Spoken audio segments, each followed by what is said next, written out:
Hello everyone, this is Jyoti Sukla and welcome to all in this channel Let's Study Basics with me. ये इस present time में ना एक exam का बहुत ज़्यादा क्रेज़ बना हुआ है और वो एग्ज़ाम है सीटेट। तो चलिए जानते हैं सीटेट एग्ज़ाम क्या है और इस एग्ज़ाम में कितने लोग बैठ सकते हैं, इसकी क्या क्वालिफिकेशन होती है, क्या एलिजिबिलिटी होती है और ये कितने दिनों तक वैलिड हो सकता है। तो इन सारी चीज़ों को हम वन बाई वन डिस्कस करेंगे।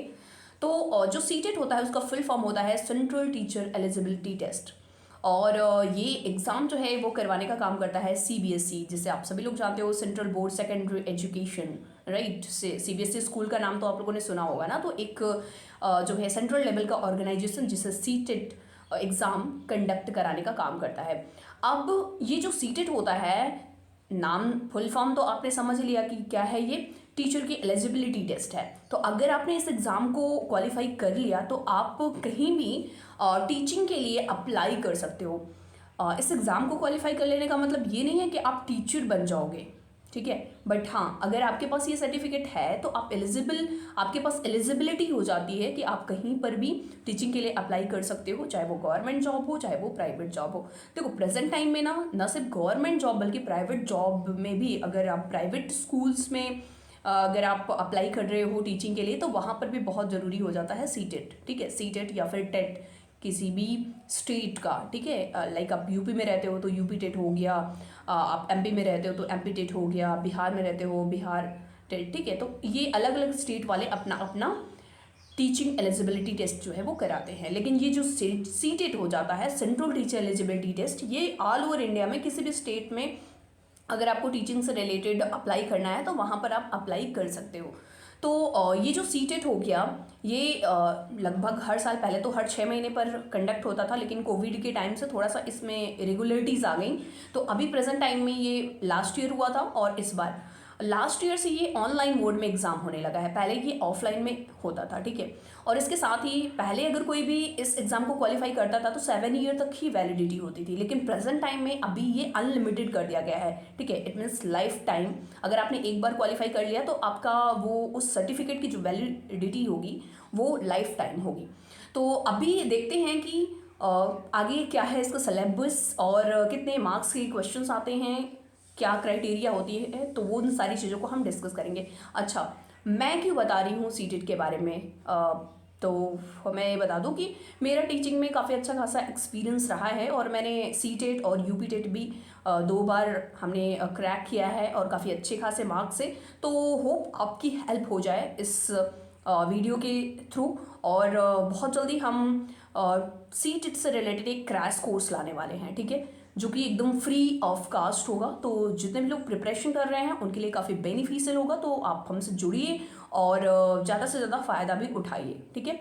आगे चलते हैं। तो सीटेट जो होता है वो 2 तरह का होता है। एक तो होता है आपका प्राइमरी लेवल का और एक होता है जूनियर लेवल का। तो प्राइमरी लेवल का जो एग्ज़ाम होता है वो 150 मार्क्स का होता है एंड सेम जूनियर लेवल का जो होता है वो भी 150 मार्क्स का होता है। अब क्या डिफरेंसेस हैं दोनों एग्ज़ाम्स में?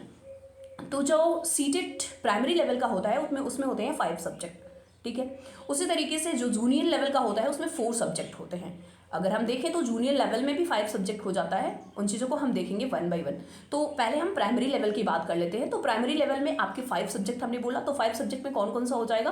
पहला है आपका CDP, child development and pedagogy, ठीक है, वो 30 मार्क्स का हो जाता है आपका। दूसरा आपका लैंग्वेज 1 एंड लैंग्वेज 2, दो लैंग्वेज आपको लेने होते हैं। अब 2 लैंग्वेज में आपको सेलेक्ट करना होता है। अब दोनों लैंग्वेज सेम नहीं हो सकता, ऐसा नहीं कि हिंदी आपने दोनों लैंग्वेज ले लिया। आपको हिंदी या इंग्लिश या हिंदी या संस्कृत या इंग्लिश या उर्दू, कुछ भी, आप जो भी लैंग्वेज आपका हो उसे आप सेलेक्ट कर सकते हो, ठीक है। तो सपोज हमने दूसरा सब्जेक्ट ले लिया हिंदी और तीसरा सब्जेक्ट लैंग्वेज में क्या ले लिया? इंग्लिश, ठीक है। तो ये 3 सब्जेक्ट हो गए, 30 यानी 90 मार्क्स का हो गया। एंड 4th नंबर में आ जाते हैं। तो 4th सब्जेक्ट आपका हो गया EVS, इन्वायरमेंटल साइंस। तो 5th क्लास तक साइंस नहीं चलता है बल्कि EVS चलता है, इन्वायरमेंटल साइंस। तो उसी के अकॉर्डिंग जो है वो आपसे सीटेट के एग्जाम में भी पूछा जाता है। 5th नंबर का जो सब्जेक्ट हो जाता है आपका हो जाता है मैथ। तो ये भी आपका 30 मार्क्स। तो टोटल हो गए आपके 150 मार्क्स के क्वेश्चंस। और 150 मार्क्स का होता है, 1 मार्क्स फॉर ईच क्वेश्चन। कोई भी नेगेटिव मार्किंग नहीं होती है। आप जितना आपको आता है वो आप कर सकते हो, नहीं आता है तो भी अटेम्प्ट कर सकते हो, कोई भी नेगेटिव मार्किंग नहीं होगी। तो ये रहा एग्जाम कैसे होगा, तो एग्जाम होगा आपका ऑनलाइन मोड में।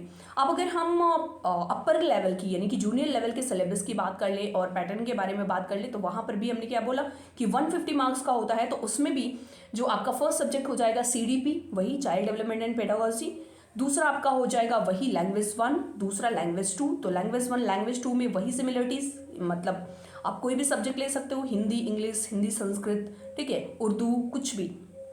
नेक्स्ट हम आ जाते हैं थर्ड नंबर सब्जेक्ट। अब यहाँ पर हमने क्या बोला कि सिर्फ 4 ही सब्जेक्ट है ना। इसके बाद थर्ड एंड फोर्थ जो आपका हो जाएगा मैथ एंड साइंस, ये आपके हो गए 30-30-30, मतलब ये हो गया 90 मार्क्स का, ठीक है। बचा आपका 60 मार्क्स का एक पेपर, वो अगर जो ह्यूमैनिटीज़ वाले होते हैं उनके लिए सोशल साइंस होता है, और जो साइंस बैकग्राउंड के होते हैं उनके लिए होता है मैथ और साइंस, ठीक है। मैथ साइंस दोनों होता है। इट मीन्स अगर 60 मार्क्स का है ना, तो उसमें 30 मार्क्स मैथ का हो जाएगा एंड 30 मार्क्स आपका साइंस का हो जाएगा। सिमिलरली अगर ह्यूमैनिटीज़ वाला है तो उसका सोशल साइंस आएगा। अब सोशल साइंस में उसका हिस्ट्री भी रहेगा, ज्योग्राफी भी रहेगा, पॉलिटी भी रहेगा, तो वो सोशल साइंस के जितने भी सब्जेक्ट होते हैं ना, वो सब मिक्स होकर के आते हैं। तो ये रहा 150 मार्क्स का प्राइमरी लेवल का एंड 150 मार्क्स का आपका जूनियर लेवल का। तो ये है आपका सिलेबस। अब हाँ, एग्ज़ाम आपका ऑनलाइन मोड में होना है, बाकी सारी चीज़ें आपको तैयारी बाकी हम अभी कुछ ही दिनों में आपको प्रीवियस ईयर के क्वेश्चंस को डिस्कस करेंगे, और आने वाले टाइम में हम जितना भी सिलेबस है उन सबको कवर करेंगे। तो होप आपको ये सेशन पसंद आया होगा, और अगर आपका अच्छा रिस्पॉन्स आता है तो हम जल्दी ही इसे कंटिन्यू करेंगे। तो मिलते हैं किसी नए वीडियो में और सीटेट के नए क्वेश्चंस के साथ में। Bye bye and take care.